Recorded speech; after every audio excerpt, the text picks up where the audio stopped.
Tak ada yang terkejut saat PDI Perjuangan mengumumkan putra pertama Presiden Joko Widodo, Gibran Rakabuming Raka, sebagai calon wali kota Solo pada Pilkada serentak 2020.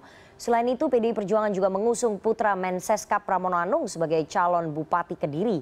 Partai berlambang banteng dinilai melanggengkan dinasti politik para elitnya. Belum lagi cawe-cawe presiden yang mengundang wakil wali kota Solo Purnomo ke istana dianggap sebagai bentuk intervensi politik. Bagaimana kemudian PDI Perjuangan menjawab tudingan soal dinasti politik serta apa tawaran presiden kepada mantan rival putra sulungnya? Malam ini kita akan membahasnya dengan para narasumber yang sudah bergabung dari luar studio melalui sambungan Zoom. Ada Pak Ahmad Purnomo, kader PDI Perjuangan yang saat ini masih menjabat sebagai wakil wali kota Solo. Selamat malam Pak Purnomo. Selamat malam. Dan ada Pak Nusirwan Sujono, Ketua DPP PDI Perjuangan. Selamat malam Pak Nusirwan. Selamat malam. Ya. Assalamualaikum warahmatullahi wabarakatuh. Waalaikumsalam warahmatullahi wabarakatuh Pak Nusirwan. Dan ada Mas Jayadi Hanan, Direktur Lembaga Survei Indonesia atau LSI. Selamat malam Mas Jayadi. Selamat malam Rifana. Oke, selamat dan malam Pak Sujono, ya. Pak Ahmad Purnomo. Ya, dan nanti juga akan bergabung bersama dengan kita Hanindito Himawan Pramana, bakal calon Bupati Kediri. Kita akan break terlebih dahulu, kita akan lanjutkan perbincangan kita usai jeda. CNN Indonesia Prime News segera kembali sesaat lagi.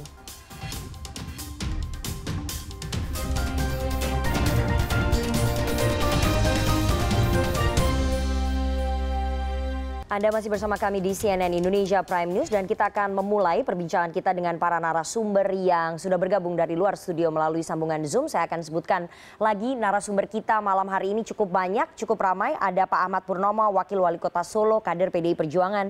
Kemudian ada Pak Nusirwan Sujono, Ketua DPP PDI Perjuangan. Dan ada Mas Jayadi Hanan, Direktur LSI. Dan nanti juga akan bergabung bersama dengan kita Hanindito Himawan Pramana, bakal calon Bupati Kediri. Saya akan langsung saja ke Pak Purnomo. Pak Purnomo, Anda sudah legowo atau masih kecewa dengan keputusan DPP PDIP mengusung putra presiden sebagai calon wali kota Solo pada Pilkada serentak, Pak Purnomo? Itu menurut saya tidak ada kaitannya dengan legowo dan tidak ya. Karena ini suatu realita politik yang saya hadapi. Ya saya harus menerima dengan sepenuh hati gitu. Ini realita yang menimpa saya, gitu aja. Oke, itu realita yang Anda harus terima dengan sepenuh hati, tapi pada faktanya Anda merasa bahwa Anda disingkirkan oleh DPP karena memang Anda kan sejak awal dicalonkan oleh akar rumput begitu, pengurus daerah di DPC PDI Perjuangan Surakarta, Pak Purnomo. Iya, saya kan ditugasi oleh DPC PDI Perjuangan Kota Surakarta. Yang secara bulat mulai dari anak ranting, anak cabang menugaskan saya sebagai calon wali kota Kota Surakarta pada pemilu pada yang akan datang. Ya, itu sudah secara bulat disampaikan, dilaporkan kepada DPP PDI Perjuangan. Ya. Nah, di tengah jalan sudah tutup, ada dan yang masuk mendaftar. Oleh DPC Surakarta ya tidak diterima karena sudah tutup. Ya, tapi ternyata bisa melalui DPC Jawa Tengah. Berarti Pak Purnomo, Anda merasa bahwa pencalonan Anda dijegal oleh putra presiden begitu? Bukan dijegal, hanya menjadi pertanyaan. Saya kan kader PDI Perjuangan Kota Surakarta yang mulai dari bawah telah ditunjuk, ditugasi oleh DPC PDI Perjuangan Kota Surakarta. Nah, nun sewu Mas Gibran kan baru ya. Tidak memenuhi syarat kalau menurut ketentuan partai. Tapi kok yang diberikan rekomendasi adalah Mas Gibran. Ya, itu timbul pertanyaan. Alasannya apa? Nah, itu saja. Ya. Oke, kita akan tanya karena itu menimbulkan pertanyaan, kita akan langsung tanya ke Pak Nusirwan. Pak Nusirwan, tadi Pak Purnomo mengatakan bahwa Mas Gibran ini kader baru dan tidak memenuhi persyaratan sehingga itu kemudian menimbulkan pertanyaan. Bagaimana jawaban dari DPP PDI Perjuangan? Apa pertimbangannya mengusung kader baru sebagai bakal calon wali kota Solo? Selamat malam Pak Pur dan Pak Jayadi dan untuk CNN Indonesia. Assalamualaikum warahmatullahi wabarakatuh. Waalaikumsalam.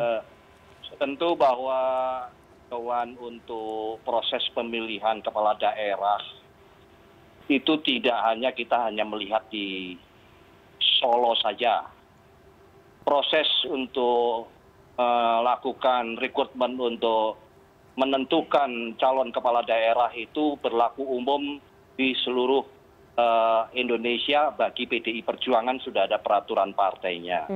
Jadi mendapatkan masukan dari bawah itu tidak hanya berlaku hanya untuk Solo saja. Jadi pembahasannya tentu jangan hanya pada konsentrasi seolah-olah ada pembedaan di dalam melakukan proses rekrutmen itu hanya kita lihatnya Solo saja.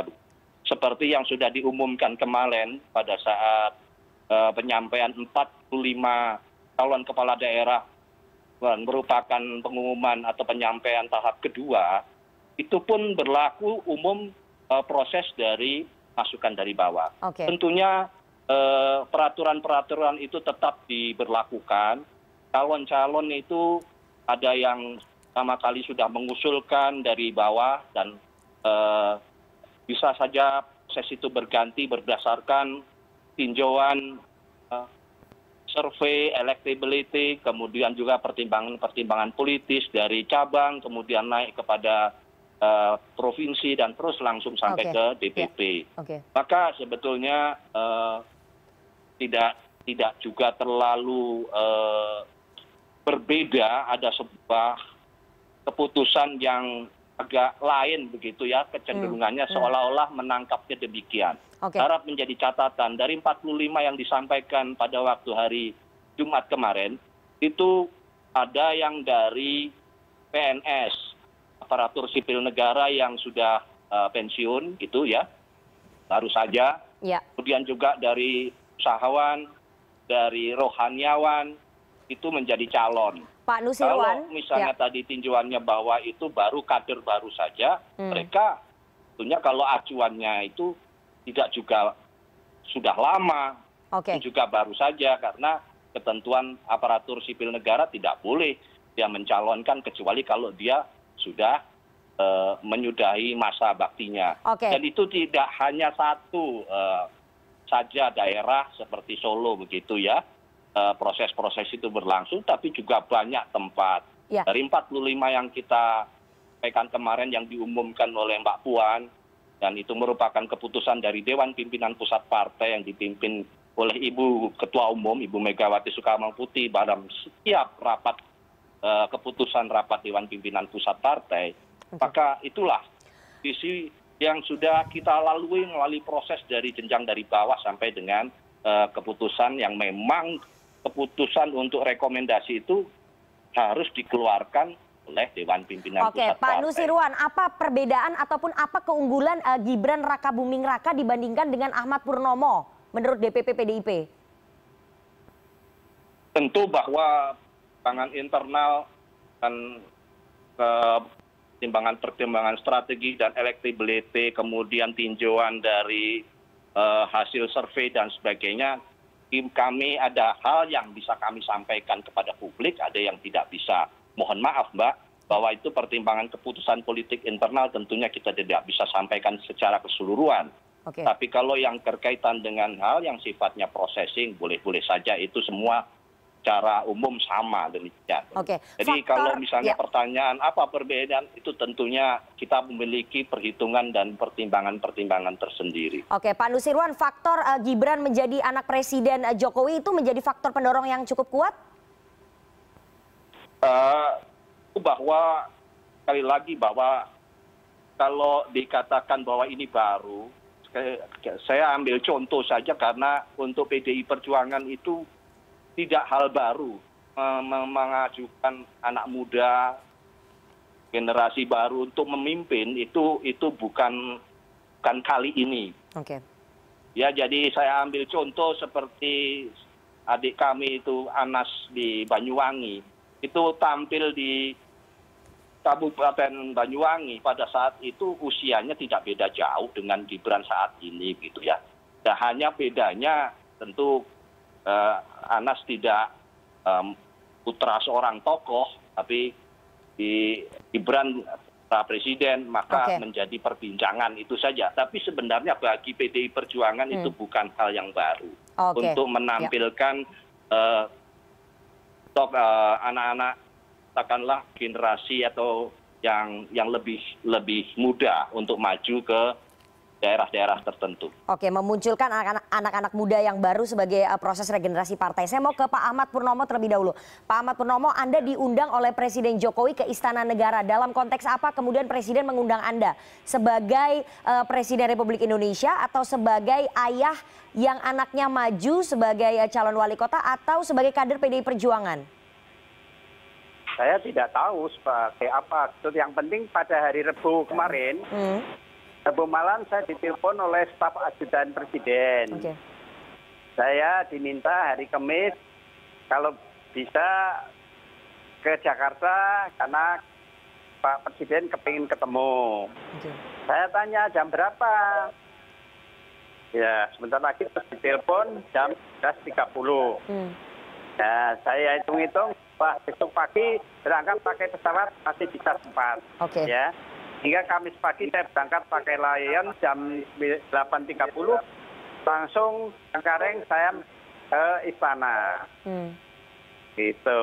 Di sana menunggu sebentar, kira-kira jam 12, saya dipanggil, langsung ketemu dengan Pak Jokowi.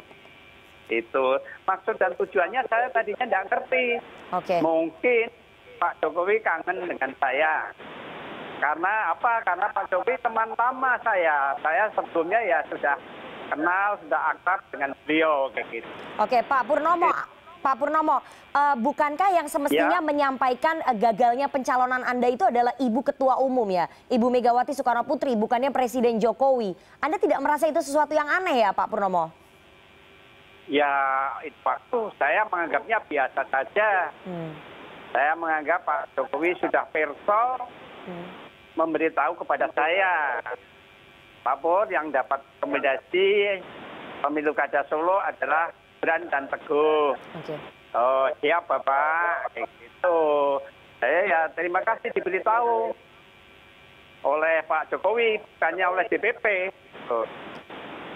Itu Mbak. Oke, jadi Anda juga belum dipanggil oleh Ibu Megawati Soekarno Putri ya untuk diberitahu bahwa Anda gagal dicalonkan sebagai calon wali kota Solo begitu, tapi malah Presiden yang menyampaikan itu? Tidak dipanggil, tidak diberitahu baik oleh DPD maupun oleh DPP, tidak sama sekali tidak diberitahu.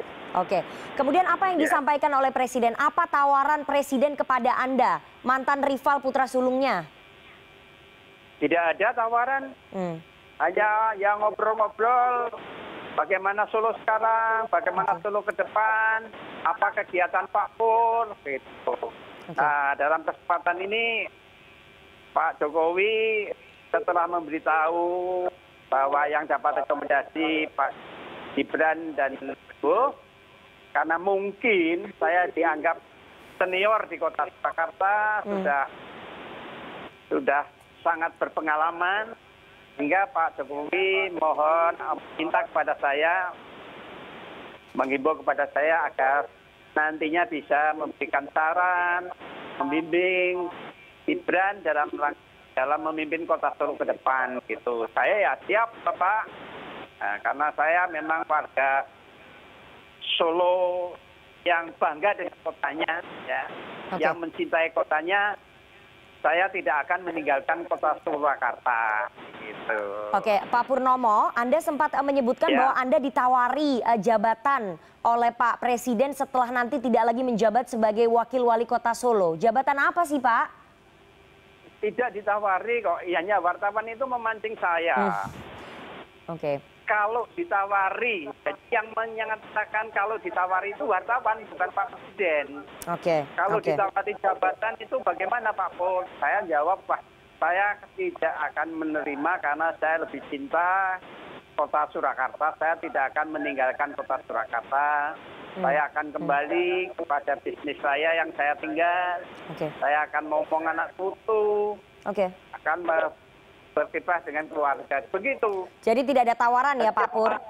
Tidak ada. Oke, tapi Anda sempat mengatakan bahwa Anda meminta bantuan dari Presiden Jokowi untuk pembangunan masjid di Sriwedari begitu. Dan ongkosnya ataupun biayanya sebesar 100 miliar. Apakah itu disanggupi oleh Presiden? Saya matur kepada Pak Jokowi karena kebetulan saya itu ketua pembangunan Masjid Taman Sriwedari yang saat ini dilaksanakan dan masih kekurangan dana. Saya matur kekurangan dananya 123 miliar. Oke. Padahal Masjid Taman Sriwedari itu masjid pemersatu umat Islam di Kota Surakarta yang sangat-sangat diharapkan oleh masyarakat Kota Surakarta. Saya matur dan Pak Jokowi alhamdulillah memperhatikan dan berjanji akan mencarikan dana, akan mencarikan donatur untuk membantu pembangunan Masjid Taman Sriwedari. Gitu. Dan itu disanggupi oleh Presiden Jokowi ya Pak ya? Iya. Bahkan saya juga cerita kalau di Solo saya mendirikan Politeknik Akbara. Politeknik yang berdarah sama bencana sosial. Itu juga ditanyakan oleh Pak Jokowi. Bagaimana? Gitu. Oke, nanti setelah ini saya akan tanya kepada Mas Jayadi Hanan, Direktur LSI, apakah kemudian yang dilakukan oleh Presiden Jokowi dengan mengundang mantan rival putra sulungnya adalah sebagai bentuk intervensi politik dan ambisinya untuk membangun dinasti politik. Kita akan bahas CNN Indonesia Prime News segera kembali usai jeda. Jangan kemana-mana.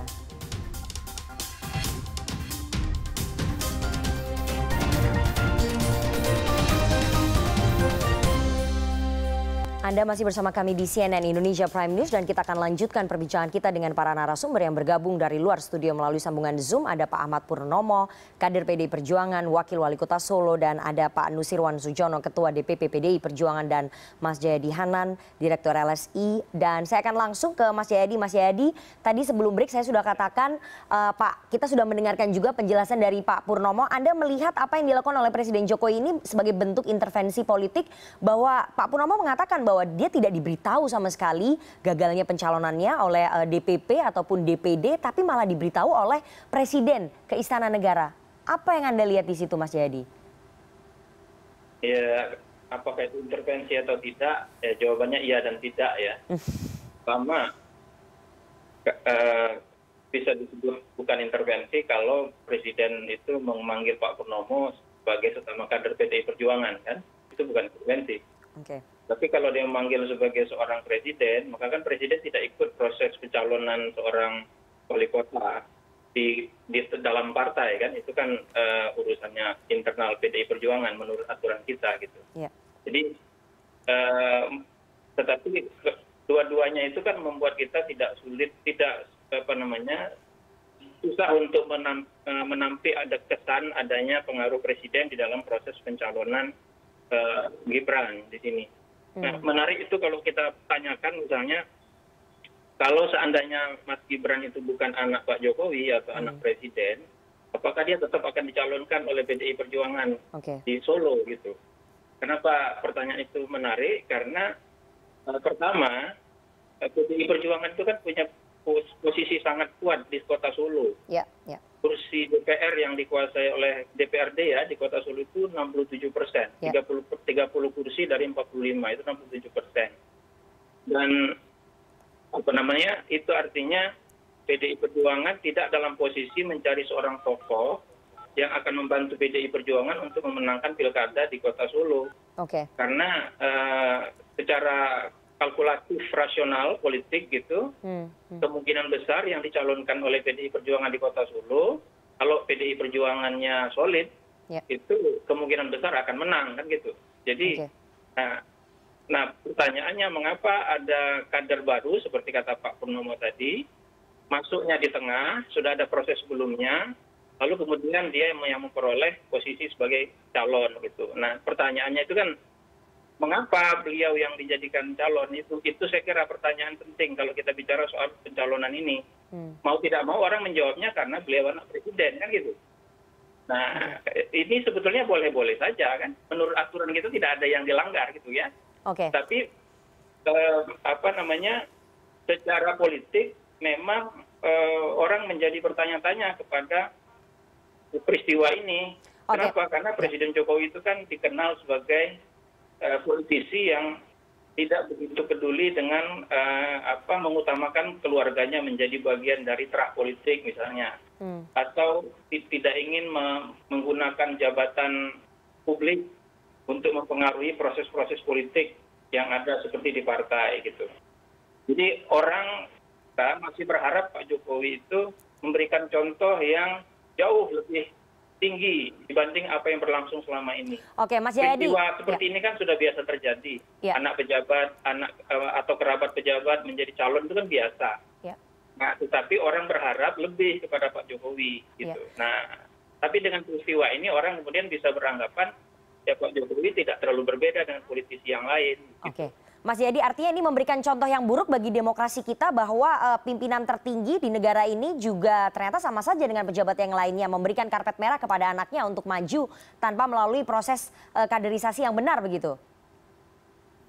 Ya kalau proses kaderisasi itu kan sementara ini kan masih tergantung partai masing-masing. Jadi PDI punya alasan tentu saja untuk mengatakan itu proses kaderisasinya benar. Meskipun tadi agak dikomplain atau dikeluhkan oleh Pak Purnomo ya.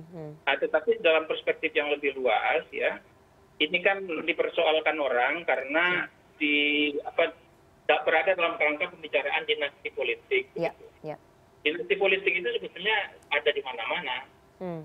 Tidak terlalu masalah, tapi dia tidak akan menjadi masalah kalau ada 3 syarat. Satu, penegakan hukum di sebuah negara itu sudah baik. Maka dinasti politik tidak akan mampu membuat kekuasaan berputar-putar hanya di sekitar mereka saja.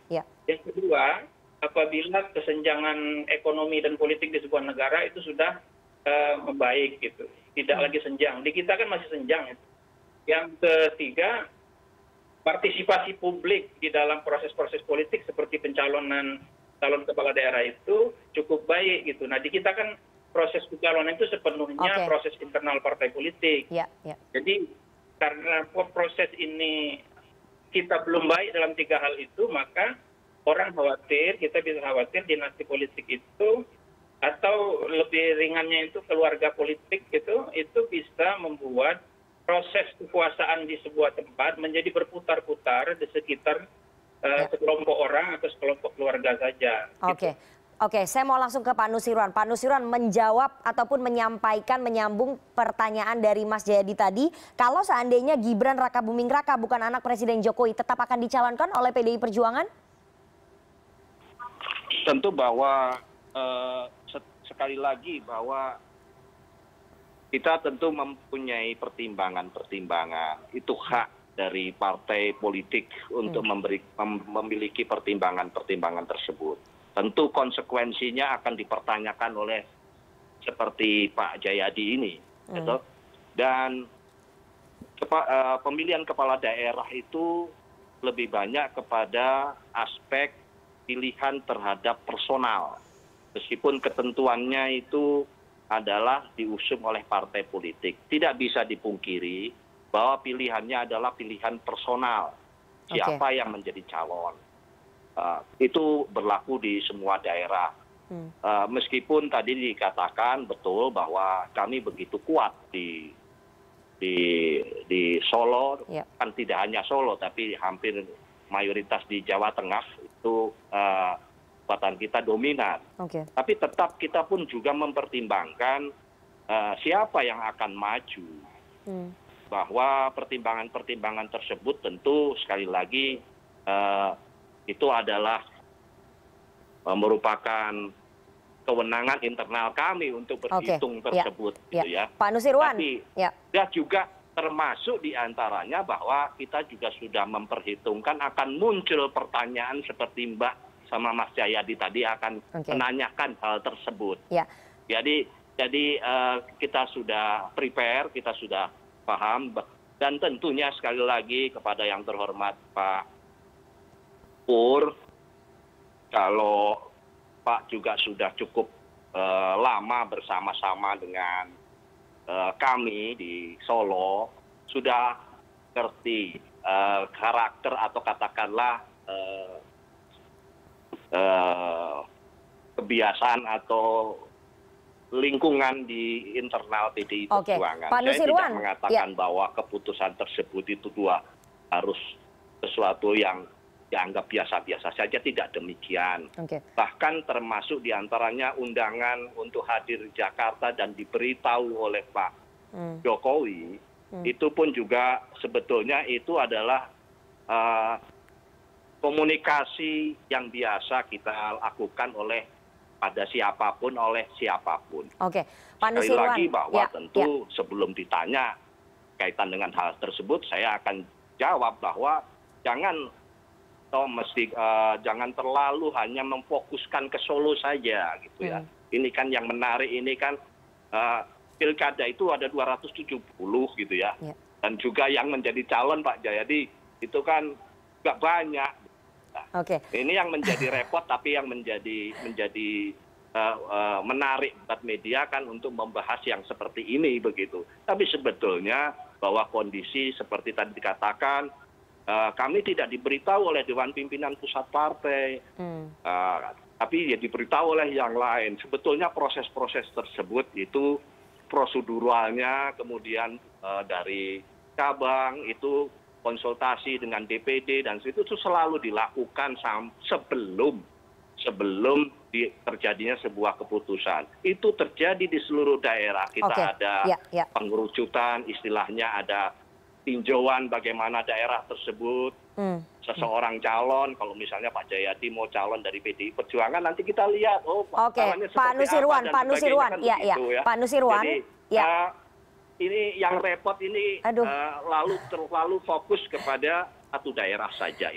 Pak Nusirwan, PDI Perjuangan itu dikenal dengan sistem kaderisasinya yang sangat kuat. Apakah kemudian dengan kejadian-kejadian ini tidak merusak sistem kaderisasi yang sudah dibangun begitu? Tidak meresahkan di internal partai kader-kader yang bukan putra ataupun anak dari petinggi partai politik, petinggi elit ini tidak bisa kemudian dicalonkan begitu? Tidak juga cepat mengambil kesimpulan demikian.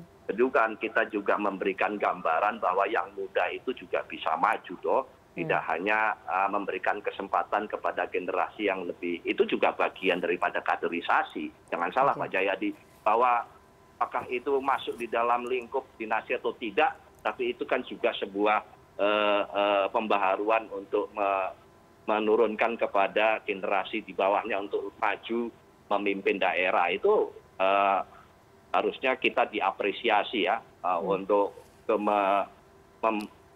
berani meskipun PDI Perjuangan itu berani mencalonkan hal-hal baru itu bukan sekali, berkali-kali gitu. Jadi bukan hal yang aneh, termasuk diantaranya dahulu kalau masih ingat, semua terkejut pada waktu bapaknya Gibran itu ditarik ke Jakarta untuk memimpin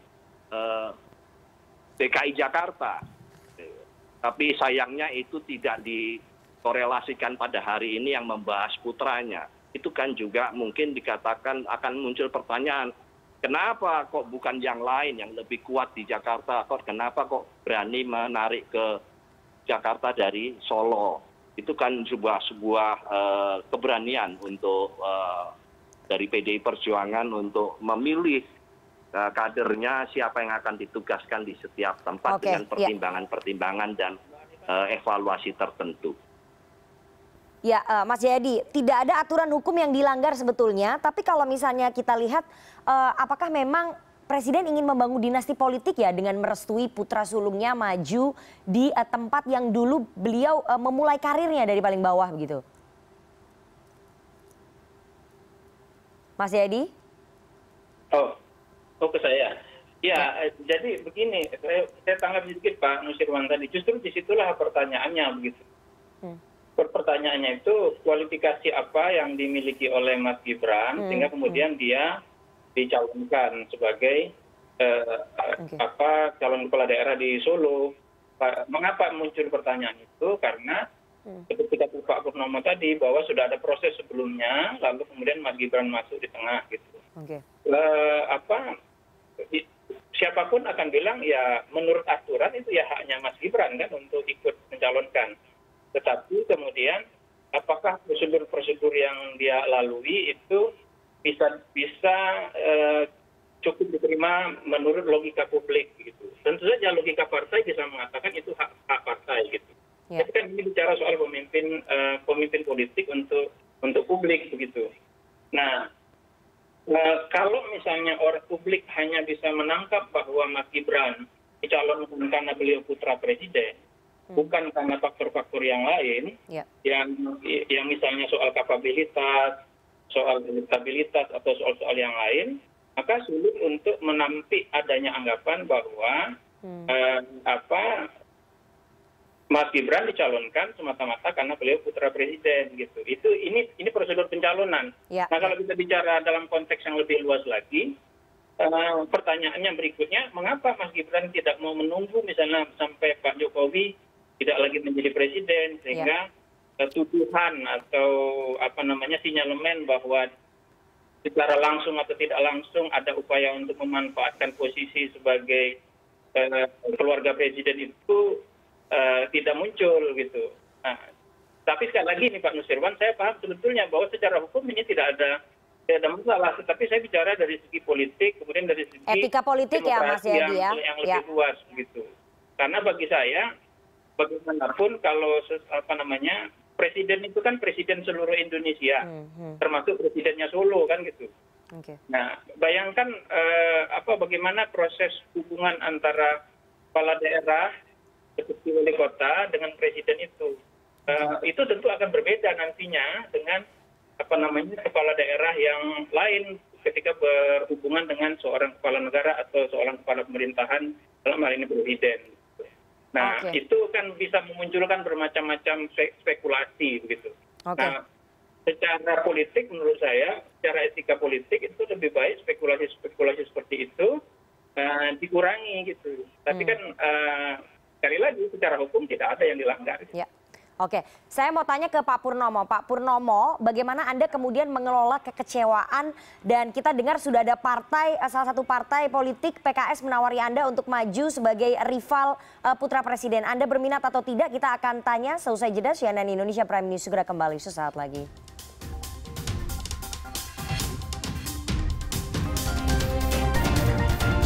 Anda masih bersama kami di CNN Indonesia Prime News dan kita akan lanjutkan perbincangan kita dengan para narasumber yang bergabung dari luar studio melalui sambungan Zoom. Masih ada Pak Ahmad Purnomo, Wakil Wali Kota Solo, kader PDI Perjuangan. Dan ada Pak Nusirwan Sujono, Ketua DPP PDI Perjuangan. Ada Mas Jayadi Hanan, Direktur LSI dan juga sudah bergabung bersama dengan kita bakal calon Bupati Kediri Hanindito Himawan Pramana. Sebelum saya nanti ke Mas Dito, saya mau tanya dulu ke Pak Purnomo. Sebelum break tadi saya sudah tanya, Pak Purnomo, PKS menawari Anda untuk menjadi rival putra presiden di Wali Kota Solo. Anda berminat Pak Purnomo? Sampai sekarang belum ada penawaran pada saya. Sama sekali belum ada. Tiga, jangan mengandai karena memang belum ada penawaran. Dan hitungan saya, kayaknya koalisi tidak bisa Kota Surakarta. Ya, karena mereka kayaknya tidak bisa berkoordinasi dengan baik gitu. Berarti belum ada penawaran ya Pak Purnomo. Tapi Anda akan membantu Mas Gibran dalam kampanye pemenangan ini atau nanti misalnya dia sudah terpilih begitu, Anda akan membantu Mas Gibran sesuai permintaan Presiden tadi? Iya, saya akan membantu dan nanti bagaimana strategi partai DPC PDI Perjuangan Surakarta dalam memenangkan Mas Gibran. Nanti mestinya saya diberitahu rencananya bagaimana, strateginya bagaimana, apa yang bisa saya bantu, itu sampai sekarang belum. Gitu. Terakhir Pak Purnomo, Anda meyakini Gibran Rakabuming Raka memiliki kapabilitas untuk bisa menjadi pemimpin di Kota Solo? Harapan saya begitu. Harapan saya Mas Gibran bisa melanjutkan visi-misi wali kota sekarang. Yang penting kesejahteraan masyarakat harus nomor satu. Ya, mestinya masyarakat Kota Surakarta kesejahteraannya terjamin, kesehatannya, pendidikannya, tempat tinggalnya, hukumnya dan sebagainya aman, nyaman, tentram seperti sekarang ini. Terima kasih sekali Pak Ahmad Purnomo, Wakil Wali Kota Solo, kader PDI Perjuangan atas waktunya kepada CNN Indonesia Prime News malam hari ini.